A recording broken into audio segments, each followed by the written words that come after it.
Hello everyone and welcome back to Educator.com. I'm Dan Fullerton and in this lesson we're going to talk about retarding and drag forces.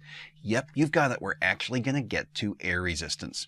So our objectives are going to be to find the terminal velocity of an object, to describe the motion of a particle under the effect of a retarding or drag force in terms of its displacement, velocity, and acceleration, use Newton's second law to write a differential equation for the velocity of the object, derive the equation for velocity from Newton's second law using separation of variables, and determine the acceleration for an object falling under the influence of drag forces. So let's start off by talking about these retarding or drag forces. Sometimes the frictional force is a function of how fast an object is going, its velocity, and air resistance is a great example of this. These forces are called drag or retarding forces. Now, as we go through our analysis of drag, this is going to be our first lesson in a while that's going to get pretty heavy into the math and calculus.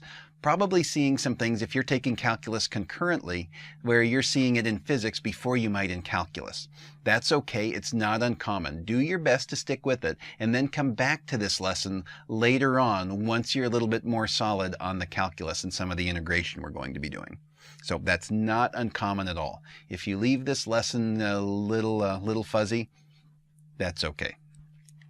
All right, so let's start by talking about a skydiver. Assume we drop our dear friend Alex from an airplane. Typically, the drag forces on a free-falling object take the form where the force of drag is some constant times the velocity, or a constant times the square of velocity, or sometimes even something in between that, but where B and C are constants.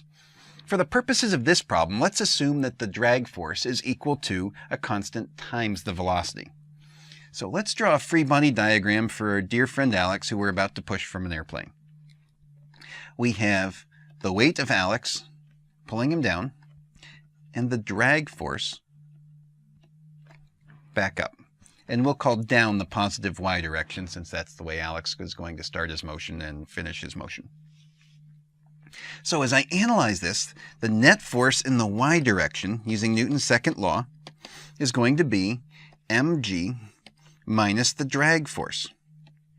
And that's all equal to mass times the acceleration in the y direction. But we just said that our drag force is equal to bv. So then we could write that mg minus bv equals ma. Now let's take a look at what happens when we first push Alex from the plane. Initially,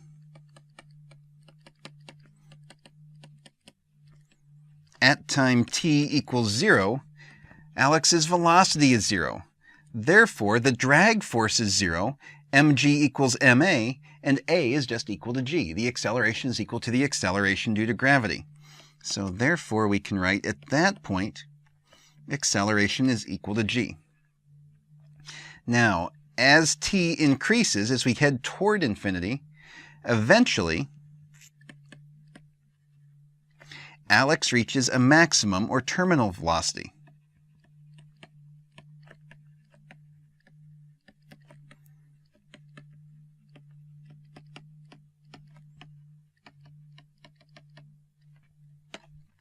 Terminal velocity. We'll abbreviate that Vt, and at that point, acceleration is equal to 0. So at that point, all the forces must be balanced if there's no acceleration, so the drag force must equal mg at that point. So when we go to our Newton's second law equation, we have mg minus bv equals ma, but when we're at the condition of terminal velocity, acceleration is 0 and v equals vt, so our equation becomes mg minus bvt equals 0. Therefore, we can solve for terminal velocity and say terminal velocity is just going to be mg divided by that constant b. So a formula for terminal velocity based on that constant in our F drag equals bv equation. And we also know initially at t equals 0, velocity is 0 and acceleration is equal to the acceleration due to gravity, g. And I think that'll set us up to get into our math using our Newton's second law equation. So if we go back to our Newton's second law equation, which has velocity and velocity's derivative, acceleration, in it, we really have two different forms of the same variable in the equation, the variable itself and its derivative, and that's called a differential equation. And we're going to solve that using a strategy known as separation of variables. So let's start on the next page to give ourselves all kind of room here.